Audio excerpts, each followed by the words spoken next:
ગુજરાત સરકારના નવા online gaming કાયદા હેઠળ સુરત સાયબર ક્રાઇમ સેલે રાજ્યનો પ્રથમ કેસ નોંધીને મોટી કાર્યવાહી કરી છે. પકડાયેલાની ઓળખ જિગ્નેશ ભીમજી ખેની અને કેયુર ખેની તરીકે થઈ છે.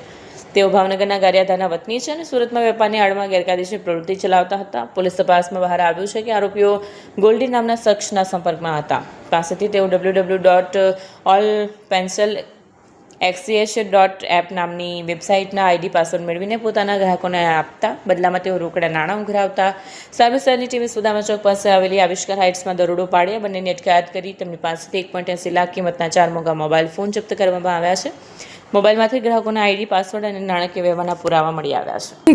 ગુપ્ત બાતમી આધારે સાયબર સેલ સુરત શહેરને જાણ પડી કે બે માણસો છે એ લોકો સુરતમાં મોટા પ્રમાણમાં લોકોને ઓનલાઈન એક પ્લેટફોર્મ છે ઓલ પેનલ એક્સચેન્જ કરીને અને ત્યાં બધાની આઈડી બધાને આપીને અને એમને ગેમો રમાડે છે અને મોટાભાગે 3 પત્તી ક્રિકેટ એમાં સટ્ટા બાજી કરવાનું એ રીતે એ લોકો ગેમ રમાડે છે. એના માટે પૈસા પણ લે છે અને જો હારી જાય લોકો તો પછી એમના પાસે ઉઘરાણી પણ કરે છે. તો એવી બાતમી મળતા અમે લોકોએ ટ્રેપ ગોઠવી અને ખબર પછી 2 આરોપીઓની ધરપકડ કરવામાં આવી છે.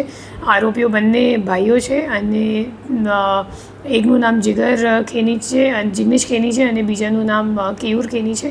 અને બંનેનું ફોન જોતાં ખબર પડી કે એ લોકો કેવી રીતે જે મુખ્ય આરોપી છે નાસ્તા ફરતા આરોપી છે એમની પાસેથી એ લોકો આઈડી મેળવતા હતા અને પછી એ પેનલ પર લોકોને મતલબ જે રમવાવાળા લોકો છે એમને આઈડી આપતા હતા અને રોકડમાં પૈસા લઈને એના તમામ પૈસાના 5% કમિશન પોતે રાખતા હતા અને બીજા હવાલા મારફતે ઉપર મોકલતા હતા.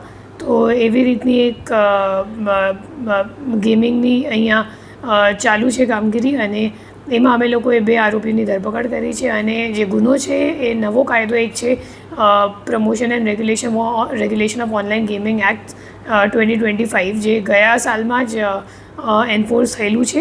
તો એના હેઠળ આ કેસ દર્જ કરવામાં આવ્યું છે.